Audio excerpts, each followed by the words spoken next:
이 본문의 이 말씀은 크게 세 부분으로 우리가 나누어서 그 말씀을 이해해 볼 수 있어요. 결론적인 말씀이지만 오늘 우리가 읽은 이 본문의 말씀은 우리가 믿음의 삶을 살아가면서 우리의 입술로 우리의 마음에 품은 것, 우리의 생각 가운데 있는 것을 표현하는 그 말을 어떻게 무엇을 근거로 해서 말을 해야 하는가 하는 것을 이 말씀을 통해서 우리가 깨달을 수 있고, 두 번째는 우리의 성격, 성품이 다른 사람들에 대해서 우리의 성품을 어떤 성격으로 우리가 그것을 성품을 지니고 삶을 살아가야 되는가 하니까, 어떤 사람들, 많은 사람들이 있죠. 그 모든 많은 사람들은 각기 성격이 다르지만 오늘 우리 이 본문의 자문의 말씀에서 어떤 성품의 삶을 우리가 취해서 삶을 살아가야 될 것인가 하는 것을 우리에게 교훈으로 가르쳐주고, 그리고 물질에 관해서 물질의 다른 사람과의 관계 속에서 물질을 우리가 어떻게 대해야 할 것인가 하는 것을 우리가 이 본문의 말씀을 통해서 깨달을 수 있게 되었죠. 자, 첫 구절의 말씀을 보게 되면 너는 귀를 기울여 지혜 있는 자의 말씀을 들으며 내 지식에 마음을 둘지어라. 자, 귀를 기울여 너는 지혜 있는 자의 말씀을 들으라라고, 그러니까 지혜 있는 자의 말씀, 곧 지혜의 말씀을 경청하라라는 거예요. 그 말씀을 잘 주의를 하여서 그 말씀을 경청을 하라. 그리고 내 지식에 마음을 둘지어다. 그러니까 나에게 그 지혜의 말씀을 가르치는 것에 내 마음을 두고 그 말씀에 귀를 기울이고 곧 경청을 하며, 그래서 그 말씀을 잘 들을 것을 우리에게 이 말씀을 통해서 가르쳐주고, 다시 말해서 우리는 지혜 있는 자의 그 말씀, 곧 하나님의 말씀을, 성경에서 말씀하는 그 말씀들을 잘 주의 깊게 경청하는 그런 믿음의 삶을 살아감을 통해서, 곧 하나님의 말씀을 우리가 경청하는 자로서 삶을 살아가는 것은 다른 사람의 말에 귀를 기울일 줄 아는 그런 능력을 갖게 되어진다는 것. 그러니까 다른 사람의 말에 귀를 기울이는 것, 곧 경청을 하는 그런 사람은 다른 사람의 말에 공감할 수 있는 그런 능력을 가지고 삶을 살아가게 되어지는 것이죠. 우리가 내가 말을 하지만 나도 다른 사람의 말에 귀를 기울여 경청할 수 있는 그런 사람이 되어진다는, 경청을 할 때 귀를 기울여서 말을 잘 들을 때 그 사람의 어떤 감정과 생각, 그 사람에 대해서, 그 사람이 상대방이 나에게 말하는 그 사람의 말에 대해서 내가 공감해 줄 수 있다는 거예요. 공감하지 않는 것은 얼마나 내 마음이 냉랭하고 차가우고 그리고 상대방을 이해할 줄 모르는 그런 사람이 되어지는 것이죠. 자, 오늘 말씀에서, 첫 구절의 말씀에서 너는 귀를 기울여 지혜 있는 자의 말씀을 들으며, 그러니까 늘 우리는 지혜자, 곧 하나님의 말씀에 경청할 줄 아는 그런 우리의 삶이 되어진다는 것. 그러니까 늘 우리가 하나님의 말씀에 경청하는 삶을 살아가는 것은 다른 사람들과의 관계에서 내 삶이 보다 더 정서적으로 더 풍성할 수 있다는 거예요. 왜? 다른 사람의, 상대방의 말을 내가 경청을 하고 공감할 줄 알기 때문이죠. 자, 계속해서 18절의 말씀을 보게 되면 이것을 내 속에 보존하며, 이것은 무엇입니까? 무엇을 내 속에 보존하라는 거예요. 바로 지혜 있는 자의 말씀을 듣고 그 지혜 있는 자의 말씀을 내가 보존하며, 그리고 내 입술 위에 함께 있게 함이 아름다우니, 다시 말해 지혜자의 그 말씀, 지혜의 말씀을 듣고 나 자신도 들은 말씀을, 지혜자의 그 말씀을 들은 나도 우리가 말을 할 때 아름다우게 지혜롭게 말을 할 줄 아는 그런 믿음의 사람이 되어진다는 거예요. 내 입술 위에 함께함이 아름다우니라. 그러니까 늘 우리는 말을 할 때, 우리가 이곳에서 우리가 한국말도 하고 그리고 그 영어도 우리가 함께 말하지만 늘 우리가 우리의 입술로 말하는 것, 곧 내 마음에 품은 것과 내가 생각하는 것을 드러내주는 것이 바로 우리가 말하는 그 말을 통해서 드러나죠. 그런 말은 우리가 이 말씀과 같이 지혜로운 자 자답게 우리가 말을 할 줄 알아야 된다 하는 것을 우리가 이 말씀을 통해서 교훈을 얻죠. 자, 계속해서 19절의 말씀을 보게 되면 내가 내게 여호와를 의뢰하게 하여 이것을 특별히 내게 알게 하였노라. 자, 17절과 18절의 말씀에서 귀를 기울여 지혜 있는 자의 말씀을 들으며 그리고 내 지식에 마음을 둘지어다. 자, 그런 말씀을 하는 그 궁극적인 목적은, 그리고 18절에 이어서도 이것을 내 속에 보존하며 내 입술에 함께함이 아름다우니라. 이렇게 입술로 지혜로운 자로서 지혜롭게 말하는 것. 자, 그리고 또 지혜 있는 자의 말씀을 듣는 것. 그 목적은 무엇이냐? 바로 19절에서 말씀하고 있는 것 같이 하나님을 의뢰하도록 하기 위해서. 그러니까 하나님을 의뢰하는 자로서 삶을 살아가는 사람은 우리의 삶이 어떠한 모습이 되어지는 거예요. 늘 지혜자의 말씀을 경청을 하고, 그리고 다른 사람들과의 관계 속에서 다 상대방의 말을 경청할 줄 알고 공감할 줄 알고, 그리고 그 말을 할 때 내 생각과 내 마음을 표현할 때 지혜로운 자로서 지혜로운 자답게 지혜롭게 말을 할 줄 아는 자, 그러한 삶으로 이끌어가는 것은 궁극적인 목적이 무엇이냐? 19절의 말씀에 의하면 하나님을 의뢰하도록 하기 위해서. 그러니까 하나님을 의뢰하는 자로서 삶을 살아가는 것, 곧 하나님을 경외하는 자의 삶의 모습은 바로 우리의 그 말을 통해서 다른 사람들과 관계 속에서 드러난다라는 것을 우리가 또한 이 말씀을 통해서 알 수 있죠. 자, 계속해서 20절의 말씀을 보게 되면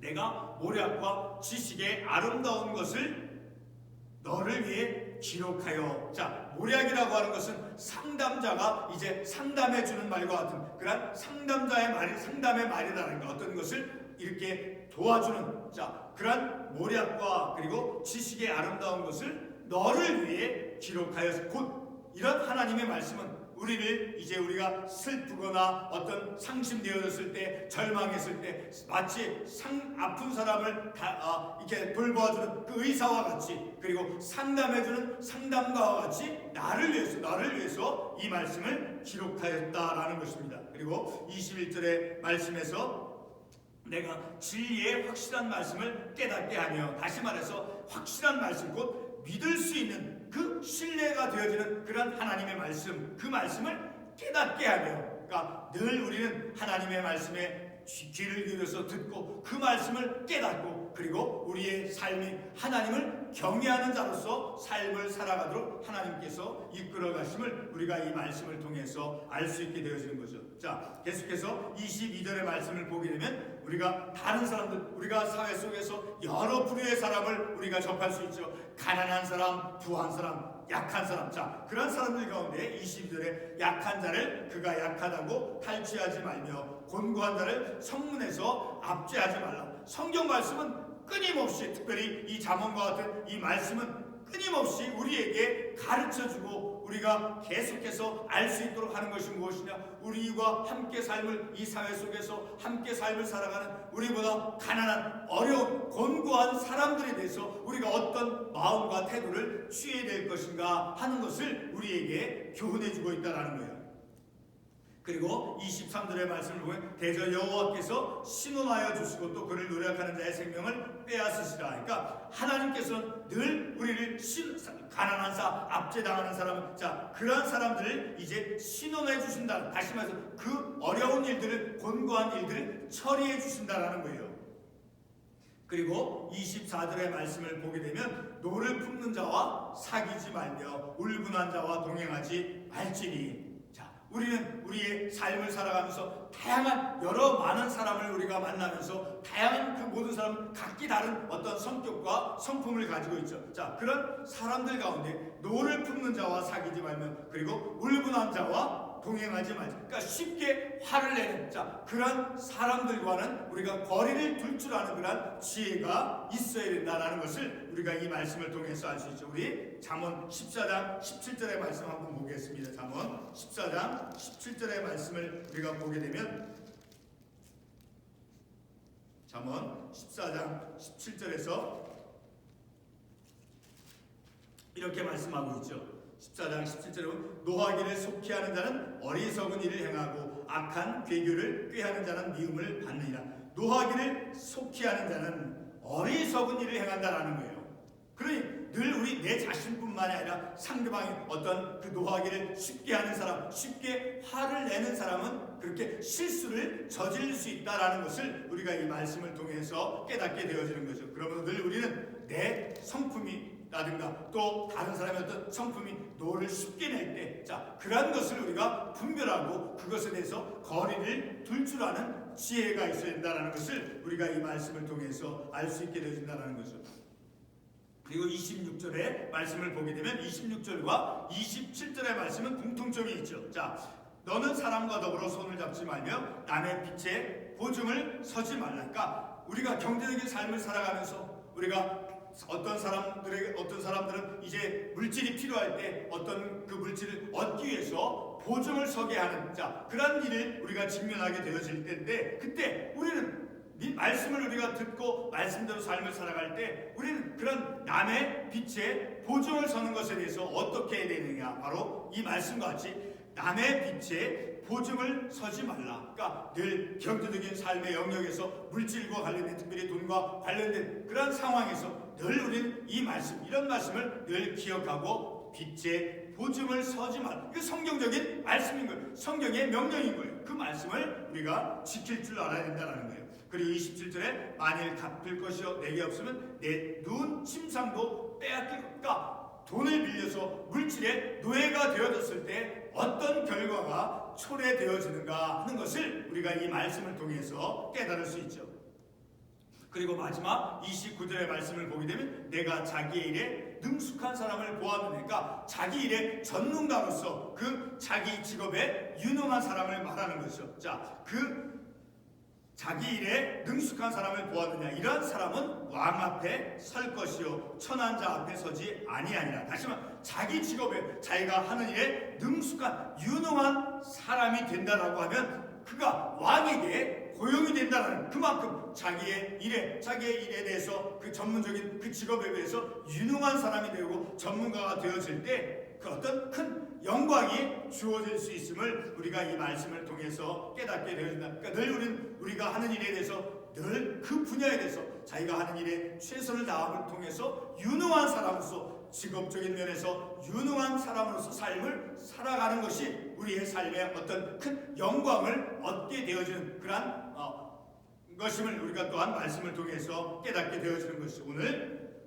우리가 읽은 이 말씀, 우리의 삶에서 다른 사람들과의 관계 속에서, 특별히 오늘 우리가 첫 구대 말씀을 보았듯이 지혜 있는 자의 말씀에 말씀을 들으며 내 지식의 마음을 둘지어다. 그러니까 지혜로운 자, 그 지혜로운 자는 그 말에 지혜로운 그 말씀, 지혜 있는 자의 말씀을 들음을 통해서 지혜롭게 말씀을 들을 뿐만 아니라 내 자신도 지혜롭게 말을 함을 통해서 우리의 믿음의 삶이 결국은 하나님을 경외하는 자의 삶은 우리의 행동, 우리의 말을 통해서 드러남을 우리가 이 말씀을 통해서 깨닫게 되어지는 것이죠. 그리고 성품에 있어서도, 성격에 있어서도 우리가 22절에서부터 보았듯이 다른 사람에 대해서 사회적으로 연약하고 약한 가난한 사람들에서 우리가 어떻게 대할 것인가, 그리고 쉽게 화를 내는 사람과 우리가 거리를 두어서 삶을 살아가야 될 것임을 우리가 깨닫고, 그리고 물질에 대해서도 다른 사람의 어떤